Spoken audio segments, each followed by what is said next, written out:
Okay, welcome to the beginning of Module 5. We're going to start talking about regression with a single regressor, hypothesis tests, and confidence intervals. So last module we introduced regression, and now we're going to talk about how confident we are in our regression estimates. Again, last time we learned about how the OLS estimator beta hat 1 is an estimator of the population coefficient beta 1. And it can differ from one sample to the next. Just like the sample average differs depending on the sample that's drawn, the estimate of beta hat 1 will be different depending on the sample that we've drawn. So this means that beta hat 1 has a sampling distribution that depends on random variables in the data. In this section, we show how knowledge of this sampling distribution can be used to make inferences about beta 1 that summarize this statistical uncertainty. We're going to talk about estimating the standard error of beta hat 1 and testing hypotheses about beta hat 1. We'll talk about homoscedasticity and heteroscedasticity and the Gauss-Markov theorem. All right, testing hypotheses about one of the regression coefficients. Suppose we form a hypothesis. Adding fertilizer does not increase plant growth. So we're some farmers, we have some crops and some fields. We want to know, can we increase our yields if we add fertilizer? So we would have yield, yield is our y variable, regressed on x, which would be fertilizer application. Suppose we also have a random sample of plots that we've added fertilizer to. How do we know if the slope of the regression line, beta 1, is 0? How do we know, what does this tell us if it's 0? It tells us that there's no relationship between adding fertilizer and plant growth. So, and also, how do we know if we can reject the null hypothesis that there is no relationship between plant growth and fertilizer? And that's what we're going to be talking about today. So, testing the two-sided hypotheses about y bar. Let's review this. We'll state the null hypothesis h naught. The expected value of y is equal to mu y naught, and the two-sided alternative is h1, where the expected value of y does not equal mu y. So it's just our null is that it equals the expected value equals the mean. Our alternative is that it doesn't. To test this hypothesis, we need 3 steps. We need to compute the standard error of y bar, which is an estimate of the standard deviation of the sampling distribution of y bar. Remember what the sampling distribution is. Go back if you don't remember that. And then we get an estimate of the standard deviation of the sampling distribution, which is called the standard error. Then we can use that to estimate a t-statistic about y bar. Remember, the t-statistic is just taking our actual sample estimate, subtracting off the null hypothesis, and in this case the null hypothesis is mu y, and divided by the standard error. And this gives us this thing is distributed, normal, 0, 1 approximately. And we can also compute the p-value using the p-value formula here. So let's move away from move away from y bar to tests about the coefficients beta hat 0 and beta hat 1. If we make the OLS assumptions that we outlined in Module 4, expected value of mu, or u, the error term conditional on x, is equal to expected value of x, which is equal to 0, and xi and yi are IID, and large outliers are unlikely, then we know that beta hat 1 is approximately normally distributed with beta 1, this is the population version, the population value of beta 1, and has this variance of sigma squared beta 1. This is essentially saying y bar has a normal distribution with mean mu y, variance sigma squared y bar. And this is all thanks to the central limit theorem. So we can rely on the same t-tests and p-values we discussed previously. This is super nice. We don't have to go into different t-tests and p-values because the central limit theorem gives us this nice condition that any statistic essentially that's computed based on random draws from a random variable has a normal distribution as n grows. So the steps. Let's state the hypothesis precisely. H naught is our hypothesis of beta 1 equals beta 1 naught versus H1, our alternative, is beta 1 does not equal beta 1 naught, something else. Compute the standard error. This is always done in standard software packages. R will do this automatically for you.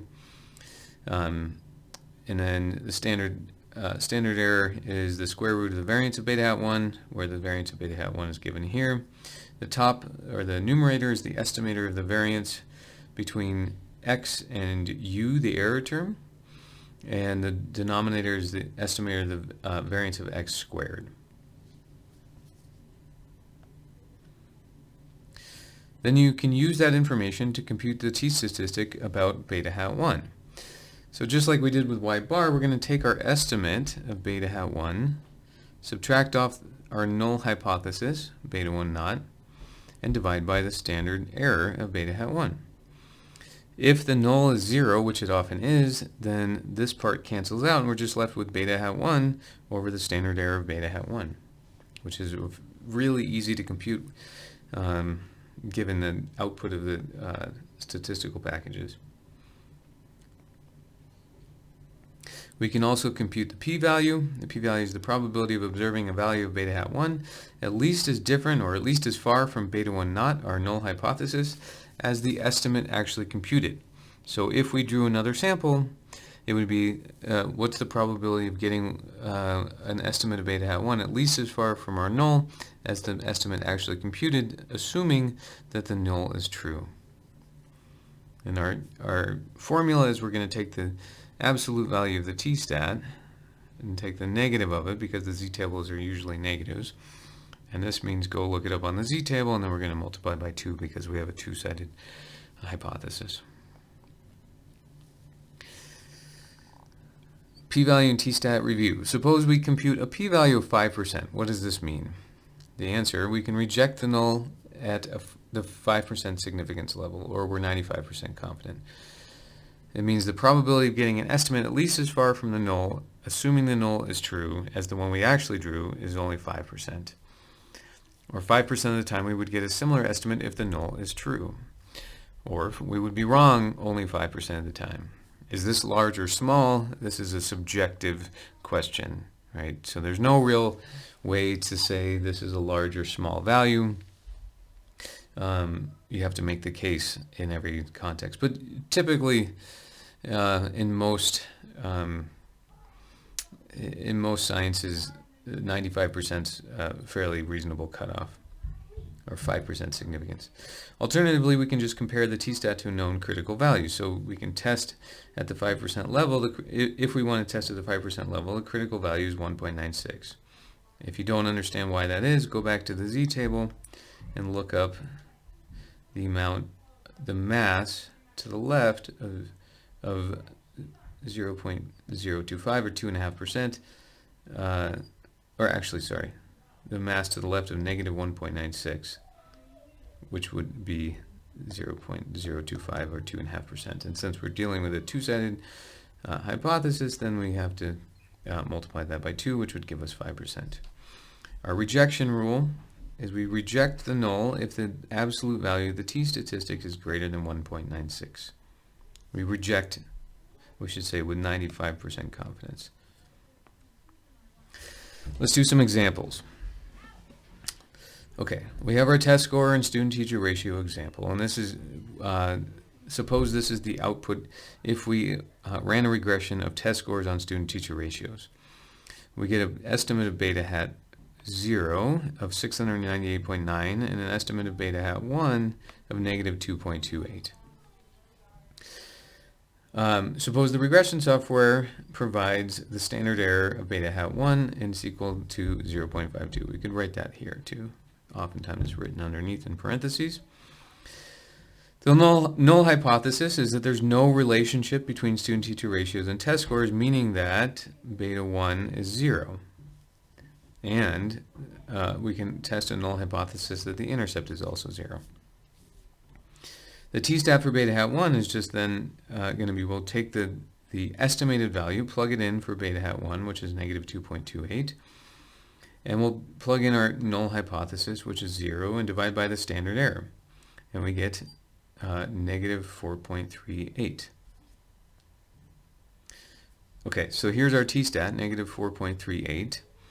The 5% two-sided significance level is 1.96. So our rejection rule, remember, is reject at the 95% confidence level or 5% significance level. Reject if the absolute value of the t-stat is greater than 1.96. The absolute value of negative 4.38 is certainly greater than 1.96, so we can reject it at 95% confidence level.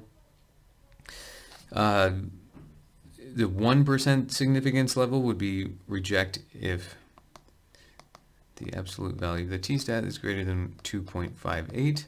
Again, 4.38 is greater than 2.58, so we can even reject at the 99% confidence level or the 1% significance level. Alternatively, we can compute the p-value.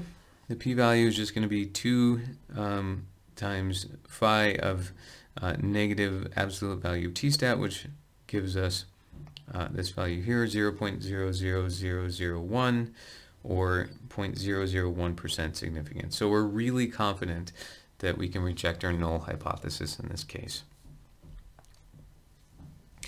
An example 2. Suppose we have another regression where we estimate, so it doesn't even matter at this point what we're analyzing. We're just going to look at estimates of beta hat 1 and standard error estimates. Suppose our estimate of beta hat 1 is 3.54 and our standard error estimate is 1.52. And again, assume the null is 0. The t-stat is just going to be plug beta hat 1 in, subtract off the null hypothesis, and divide by the standard error, and we get 2.32. Can we reject this at the 95% confidence level? Reject this null hypothesis? Well, is this greater than 1.96? Yes, so we can reject at the 95% confidence level.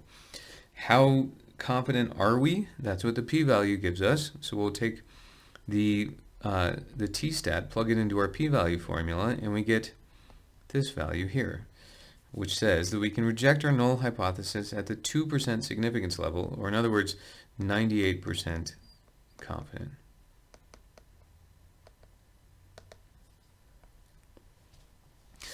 Example 3. Suppose we get an estimate of beta hat 1 of negative 10.4 and a standard error of 7.2, and our null is still 0.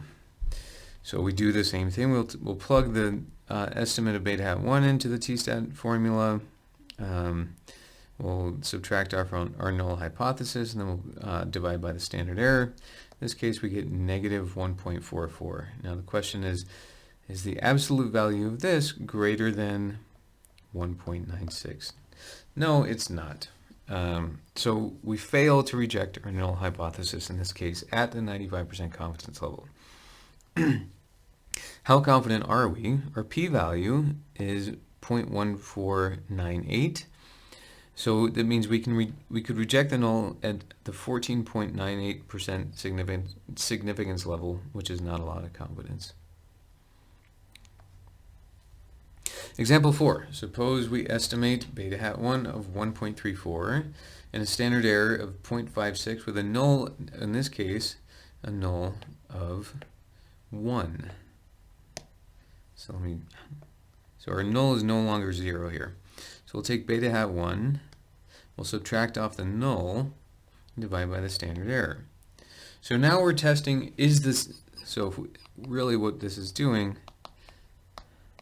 what we have been doing is saying that we think there's no relationship between x and y, and so beta 1 is equal to 0, but in this case, we're saying we think that there might be a relationship between beta y and x, and we think that it's 1. And so we're going to test if we can reject 1 as our null hypothesis. Our t-stat is 0.607.